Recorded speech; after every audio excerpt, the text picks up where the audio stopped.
What about the agents involved? Is anyone telling their stories? Well, imagine if a mass of humanity charged at you, wanting to enter your home, maybe come live with you for a while, throwing rocks and waving another country's flag. Well, while the agents themselves aren't able to speak out at the moment, they are allowed to talk with their representatives. One joins us now to share what he's learned. Hector Garza is the National Border Patrol Council president and is with us tonight from San Antonio. Hector, what are the people on your team telling you on the ground? You just saw a report about what happened. A very emotional woman who said they just started throwing tear gas canisters at us.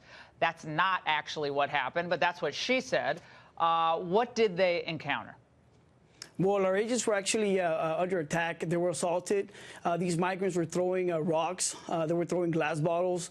And they were also throwing other debris that was in the area. And as a matter of fact, some of our agents were hit on their helmets with these rocks. And there was minor injuries. There was also damage to government vehicles, and their windows were broken. So this was an assault. This was an invasion on our agents, on our country. And our agents had to respond with a very low level force, which is the tear gas that was deployed.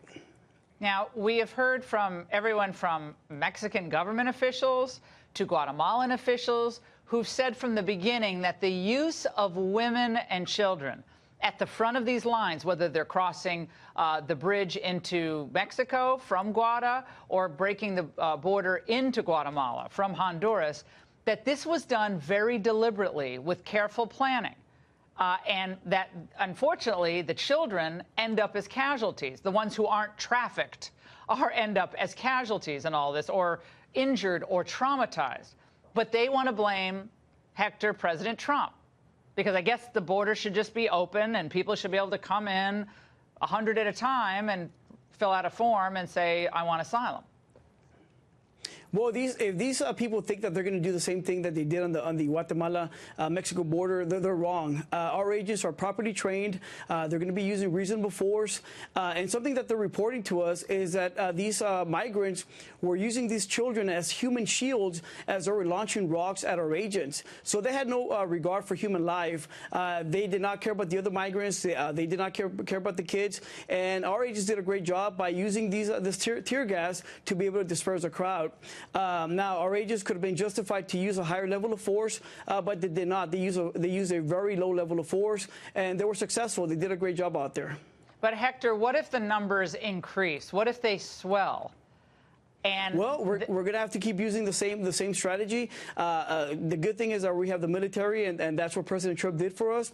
We're going to have to deploy more resources to the area, but it is going to get out of control, and that's why Congress needs to act, and we have to make sure that we do build that wall so that we can avoid these type of confrontations, because people will end up getting hurt. Now, again, our agents are properly trained, and they're going to do the best job that they can out there. But again, these caravans, they need to stop, and we need to do our job. And also, Mexico has to do their job as well in helping us on the southern border. Well, they should never have been trucked up to the border. Many of them were trucked up. They should never have been allowed to cross into Mexico.